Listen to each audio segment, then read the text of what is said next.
A deal between Major League Baseball and the Cuban Baseball Federation has been nixed by President Trump's administration, reversing a decision from President Barack Obama's tenure that facilitated a pipeline of Cuban talent into the U.S. The deal helped Cuban-born players sign deals with the MLB and play in the U.S. without having to defect from the communist country. Supporters of the agreement said it helped prevent human trafficking, as players wishing to play in the U.S. sometimes relied on smugglers to get out of Cuba. The MLB said as much when the deal was struck in December, citing the extreme measures Cuban players had to go through to make it to the U.S. Under Obama, the Treasury Department concluded the Cuban Baseball Federation was not a formal entity under the Cuban government, providing cover from federal law prohibiting payments to the Cuban government. But according to ESPN, the Treasury Department sent a letter to MLB on Friday declaring that any payment made to the Cuban Baseball Federation would be considered a payment to the Cuban government and therefore was a violation of federal trade laws.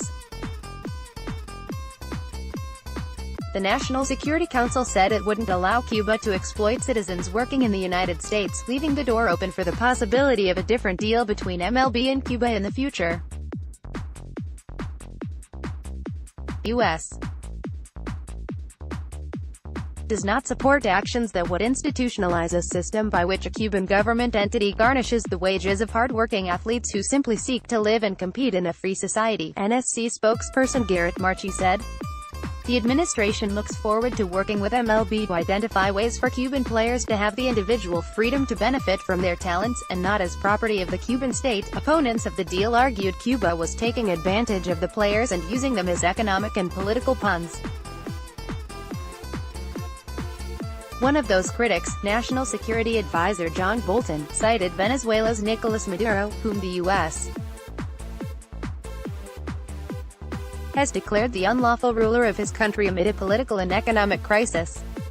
Cuba wants to use baseball players as economic pawns, selling their rights to Major League Baseball, Bolton tweeted Sunday.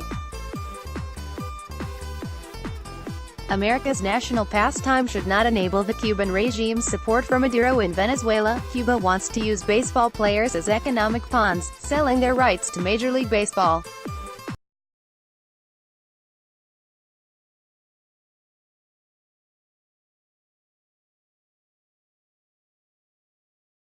To comment, and the MLB simply said it stood behind the original goal of the agreement, which was to end the trafficking of players, making it safer to get to the U.S.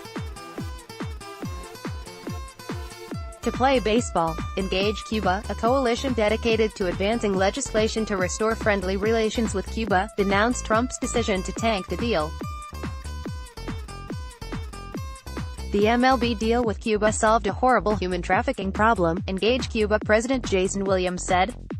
By breaking that deal, the White House now owns this and exposes Cuban players to human rights abuses. It is a cynical, cruel and gratuitous act that is aimed at appeasing a vocal band of obstructionists bent on continuing a failed 60-year policy of isolation. The Cuban players and their families had reason for hope from this deal, that has now been extinguished. MLB officials asked for a meeting with Trump's administration, but no meeting has been granted yet, according to ESPN.